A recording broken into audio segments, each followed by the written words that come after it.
බල්ලන්ටවත් දෙන්න බැරි කෑම BDBK කියලා මං කියන්නේ.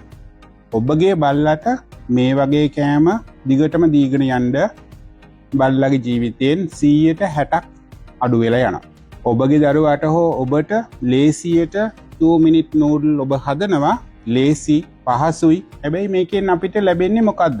බල්ලන්ටවත් දෙන්න බැරි නම් අපිට කන්න පුළුවන්ද? දැන් මේකේ ඇත්තට ඔබ ලේබල් කියවලා බැලුවොත් තේරෙනවා පිටි ගෝධම්ප පිටි.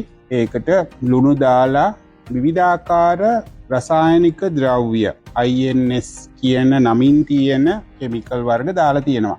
ඉස්සරෝම ඒකෙන්ම සඳහන් වෙන්නේ මොනෝසෝඩියම් ග්ලූටමේට්. ඒ කියන්නේ MSG කියලා අපි කියන්නේ. ඊට අමතරව ෆ්ලේවර්ස් දෙන්න ගොඩක් දේවල් දාලා තියෙනවා. එළවලු පවුඩර්ස් දාලා නම් තියෙනවා.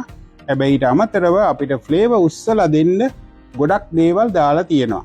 ඔබම හිතන්න තෙලුයි ගෝධම්ප පිටි ගන්න මෙච්චර සල්ලි දෙන්න වේද කියන එක. දැන් ඒක දාලා මිනිත්තු දෙකකින් ඔබට දාන්න වෙනවා මේ තෙල්. එහැන්දි දෙක වගේ ප්‍රමාණ තියෙන මොන හරි එළවලු තෙල් තියෙන්නේ. මේක දැම්මොත් මේ බලන්න බැඳිලා තියෙන විදිය අපේ හાર્ට් එකෙත් මේ වගේම බැඳිලා තියෙයි තෙල්.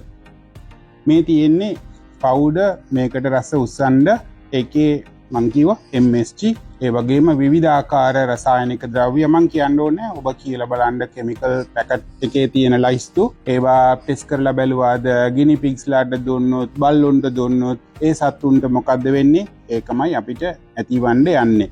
එතකොට මේ වගේ ගෝධම්ප පිටි වලින් හදන කෑම වලට කෙමිකල්ස් උත් එකතු කරලා අපිට high glycemic index blood sugar නගිනවා තරබාරුකම් ඇති වෙනවා heart attack ඇති වෙන්න පුළුවන්.